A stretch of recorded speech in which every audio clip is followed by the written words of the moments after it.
Okay, what this is a graph of the Federal Reserve's measurement of excess reserves from a book by that author. I'll show you the book at the end. What it's showing is that this $1,000 level, that's like $1 trillion, is where we have financial crises when the excess reserves get too low right here and then here. We have crises like this is what necessitated QE3 with Bernanke in 2012. Was it QE2 or 3 or QE infinity?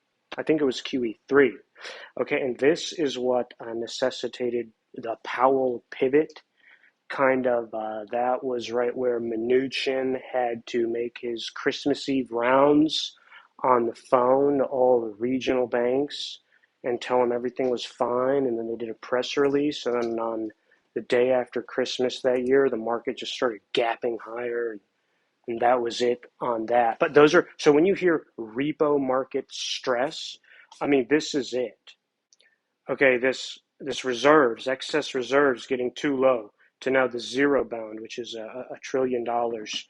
That is this whole thing right in there. When you get down to that level, that is the repo crisis. So I don't know why they stopped publishing this number, this excess reserves number. It used to be on the St. Louis, Fred, the Federal Reserve Economic Data, but they stopped publishing it now because people got it after this second time around. People got the joke, like, okay, now we get what is going to cause a stress, a low liquidity stress, a shock. That's when we get the liquidity shock. So they just stopped publishing their number on what they consider to be excess reserves. So now, the guys on Wall Street, they still kind of know what this is. And they got all their own calculations to figure it out, but that's what they're watching. So I assume because of the selling in the NASDAQ that this is what's going on is they assume that the excess reserves is going to get down to this lower bound.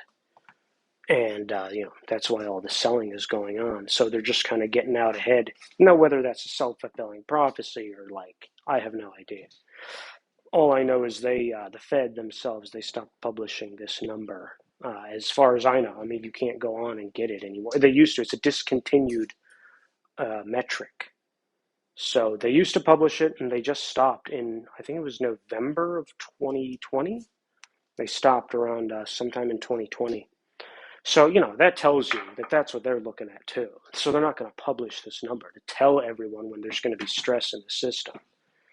So this chart is from a book called Capital Wars by Michael Howell, Capital Wars, The Rise of Global Liquidity.